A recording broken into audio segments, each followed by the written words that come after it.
South Africa দলের batting থেকে ছোটখাটো কোলাপস দেখা যায়। এদিকে সূর্যকুমার যাদব নিজের খারাপ ফর্ম নিয়ে কথা বললেন। নেক্সট হার্দিক পান্ডিয়া আর বরুণ চক্রবর্তী থেকে সুন্দর পারফরম্যান্স দেখা যায়। হ্যাঁ বন্ধুরা, কালকে ছিল ইন্ডিয়া ভার্সেস সাউথ আফ্রিকার থার্ড টি-20 ম্যাচ, যেটা আমরা জিতে যাই 7 উইকেটসে।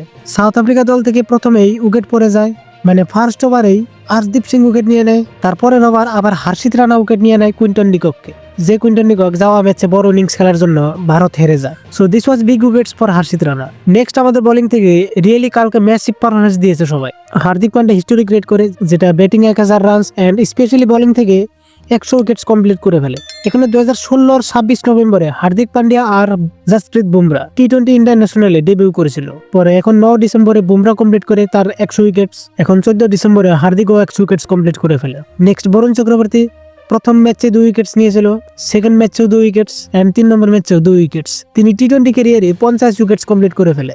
পরে আমাদের ব্যাটিং থেকে অভিষেক শর্মা 18 বলে 35 রানস, এভারেজ ঠিকঠাকই আছে, কিন্তু শুভমান গিল 28 বলে 28 রানস, এটা তুমি ফ্লপই বলতে পারো, কারণ সে অনেকটি ম্যাচ ধরে লাগাতার ফ্লপ গেছেন। সে 24 এভারেজ নিয়ে খেলছে এন্ড 137 স্ট্রাইক রেটে। এখানে তিলক বর্মা তার 4000 রানস কমপ্লিট করে ফেলে, যেটা ঋতুরাজ গায়কোয়াড় করেছিল 116 ইনিংসে। পরে কেএল রাহুল করেছিল 117 ইনিংসে। এখন তিলক বর্মা করেছে 125 ইনিংসে।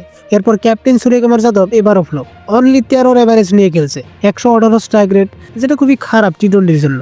সূর্যকুমার যাদব তার ফর্ম নিয়ে কিছু কথা বলে এই ম্যাচের পর, যে দেখুন ব্যাপারটা হলো আমি নেটে খুব ভালো ব্যাটিং করেছি, আমার নিয়ন্ত্রণে যা আছে সবকিছু করার চেষ্টা করেছি, যখন রান আসার সময় হবে তখন অবশ্যই আসবে, আমি রানের খোঁজে আছি, ফর্মে নেই এমন নয়, কিন্তু আপাতত রান পাচ্ছি না। যাই হোক, আমরা এখন সাউথ আফ্রিকার লগে 2-1 সিরিজে এগিয়ে আছি। তো আপনাদের কি মনে হয় এই সিরিজে কে জিতবে? আমরা জিততে পারবো তো?